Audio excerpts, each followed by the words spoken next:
Hey folks, I just wanted to make a quick video to show how to replace the waxy cover paper on a canvas and replace it with parchment paper.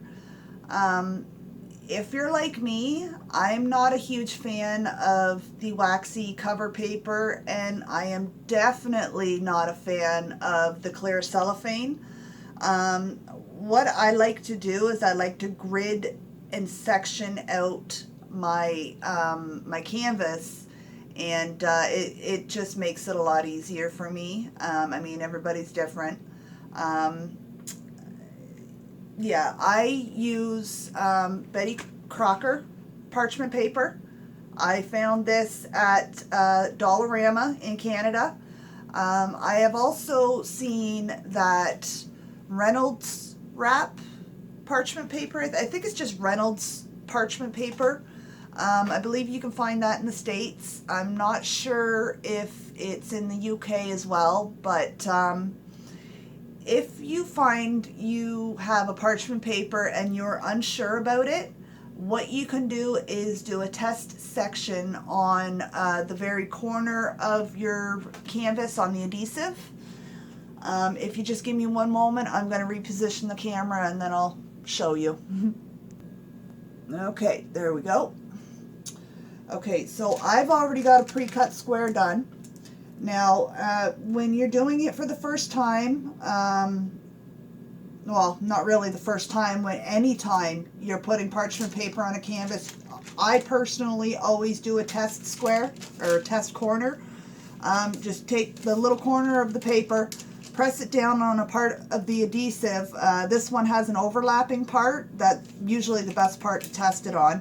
And you just press it down, and if it peels back up, simple, easy peasy. What I like to do is I like to test both sides because I'm just cautious that way, and you never know. So just like that, no problem. So we can start. So what you'll want to do is you'll want to rip off the piece and then just place it over, or you'll want to place it right on the corner, or the edge, sorry. And let's see here. Just like so. And now that we've got it right on the edge, you just want to press it down. And then you'll want to take a ruler, any flat surfaced, edged, or any ruler will work just fine. If you have something that is the width of your canvas, all the more better. Okay, so what you want to do is just hold up the top of it and kind of just work your way across and push out any of the air bubbles, and you're just basically going to keep doing this till you hit the edge.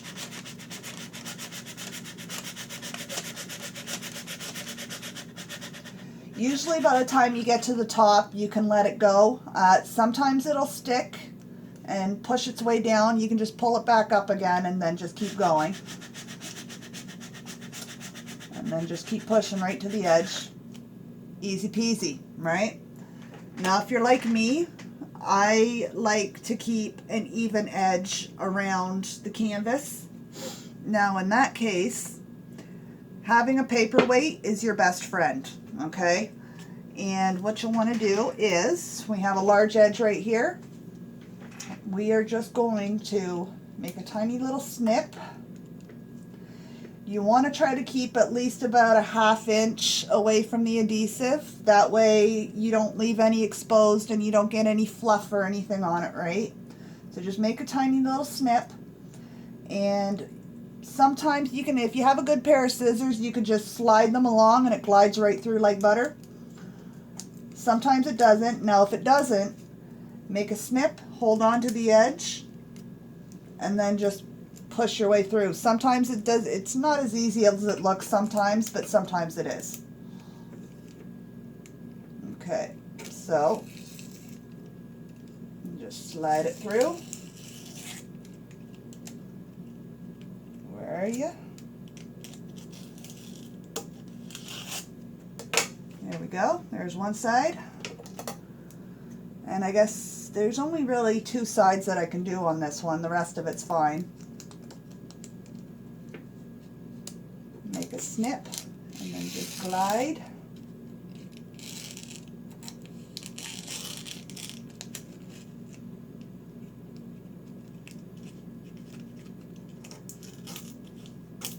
Of course, it wants to make a liar of me. Come on. Well, this isn't one of my neatest trimmings, but as you can see, I've got no air bubbles, and you can actually see the canvas as you're working on it. Like I was saying, I like to grid mine out. So what I will do is I will take a ruler and I will measure out the inside part of the canvas. So let's say we've got, it's pretty much about 6 by 6 inches, right? Where's my pencil?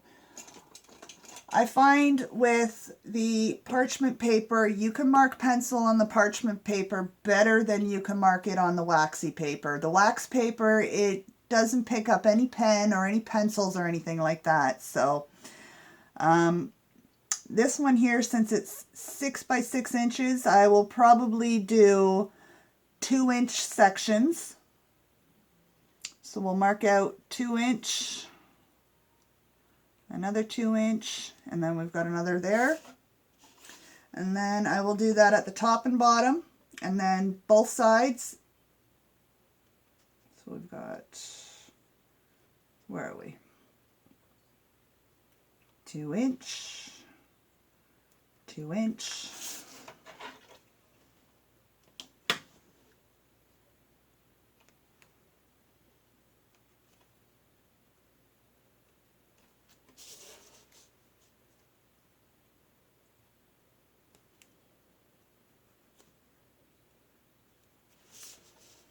Okay, and then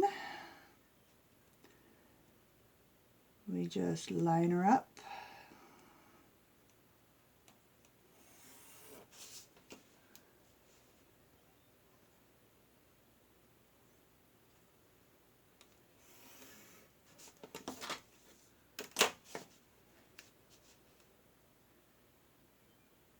I mean, you can do any size that you want. I mean, you could split this up into 4 sections even. I mean, that's probably would have been an easier solution than the 2-inch squares. I guess because I'm used to doing the larger canvases, I split them up into 2-inch squares, and I find, like, the last one I did was a 55 by 70 centimeter, and I found with a 2-inch or 2.5-inch square took me roughly about an hour, you know, give or take, depends on how many colors are in a section. So what I will do is I will make a cut along one side, so we've got columns, and then that way when I start on a section, I'll pull it down, start working on my section. Then I can cut it and then just keep working along piece by piece until I'm done. And that's pretty much it. Thank you for watching. Bye.